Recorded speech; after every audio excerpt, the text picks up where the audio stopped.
Hi everyone! To this video guys, I want to share you the beautiful garden of my mama.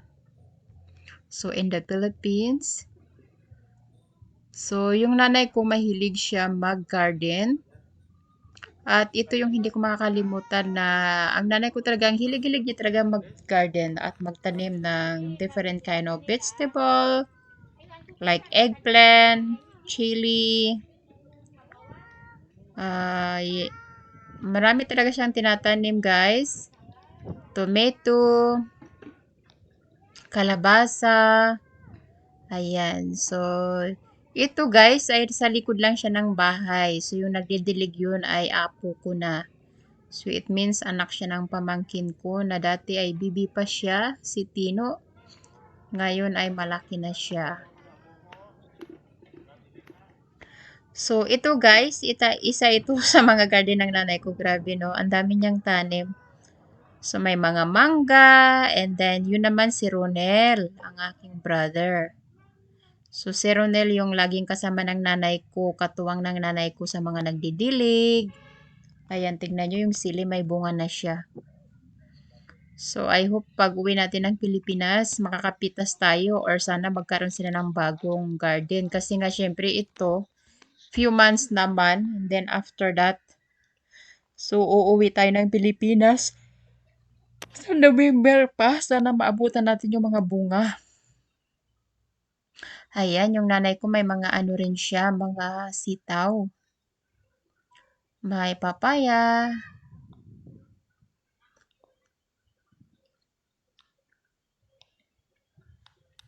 Ayan, ang dami-dami nilang tanim.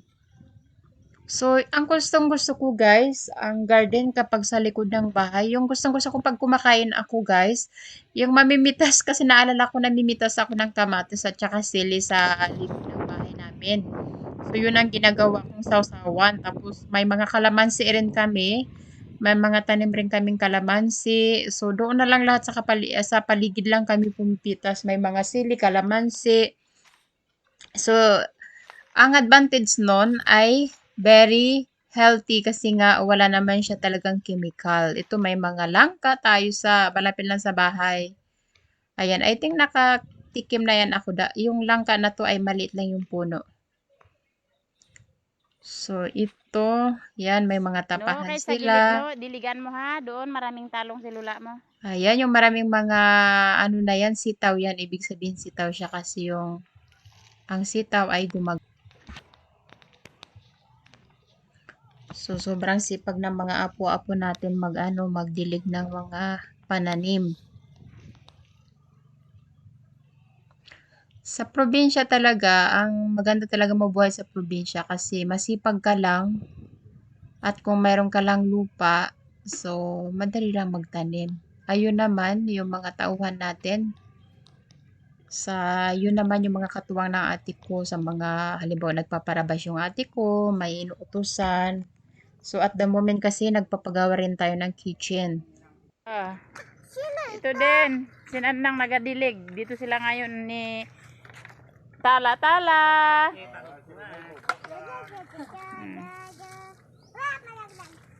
Enggak, kalau bang ledak. Squad. Bang ledak.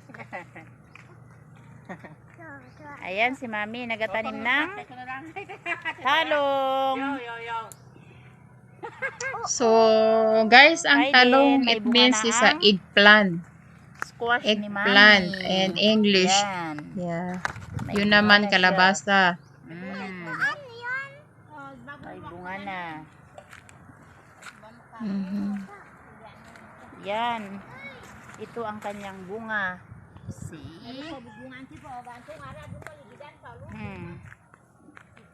Grabe kadaming bunga.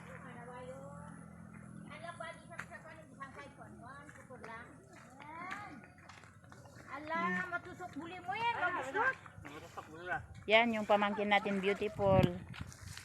An. Nagatulong siya magdilig.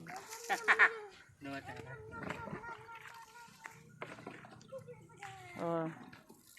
May bunga na ang kamatis ni Mami.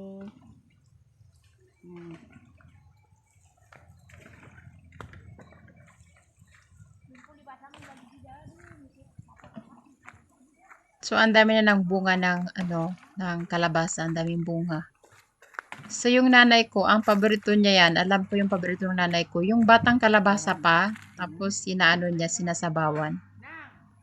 Yeah, yung ganun, yung green pa na kalabasa. Yun ang paborito ng nanay ko. Alam ko.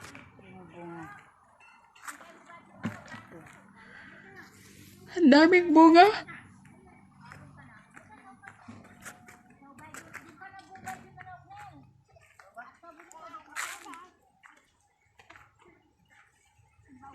Ayan, ang daming sili. May mga mangga na rin.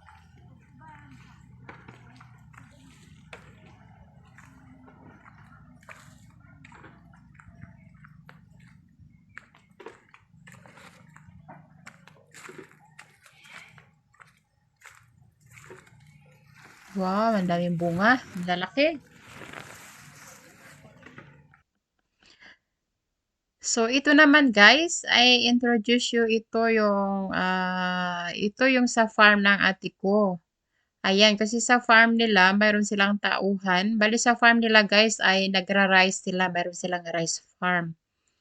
So, nasanlaan yun ng ate ko. I think contract 7 years or 10 years, parang ganun. So, ito may tauhan silang nagbabantay at nag-garden na nga. Tingnan, ang dami niyang itatanim.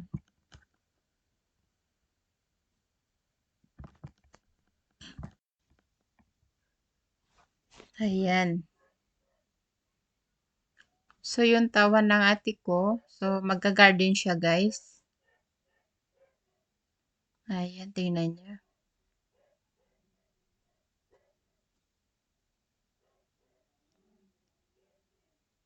Sobrang sipag. So, ayaw niya na mag-video. So, yung ate ko ang nagbi-video. So, ito yung bahay kubo ng ate ko doon sa farm. Ayan. May aso sila doon.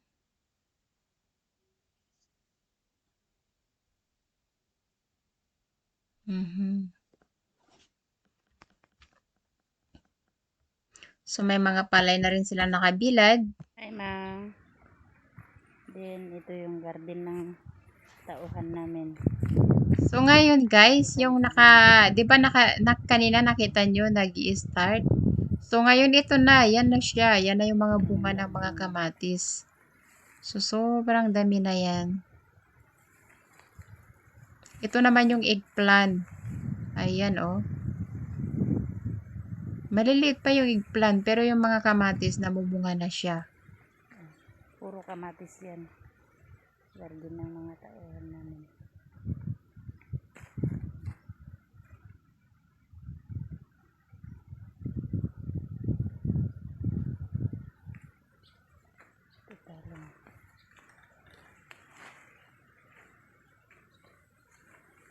Ayan yung eggplant. Nagsi-start na rin yan siguro yung eggplant na mumulaklak, guys. So, ganun talaga kaganda sa probinsya kapag masipag ka lang. So, wala kang hirap sa pagkain. Kailangan masipag ka magtanim para hindi lahat bibilin. Kasi sa panahon ngayon, lahat talaga mahal na. As in, kailangan talaga sipag at tiyaga.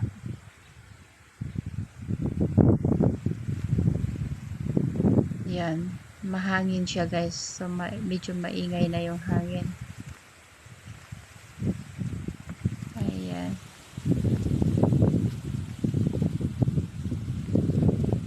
Ang dami nilang pananim.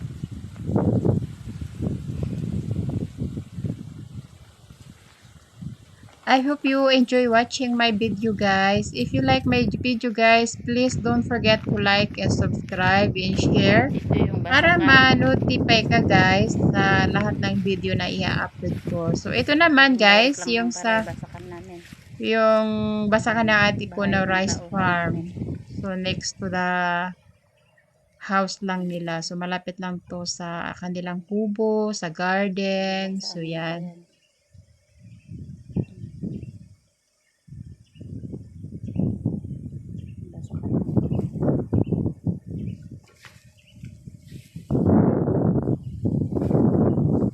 Thank you for watching, guys. See you in my next vlog.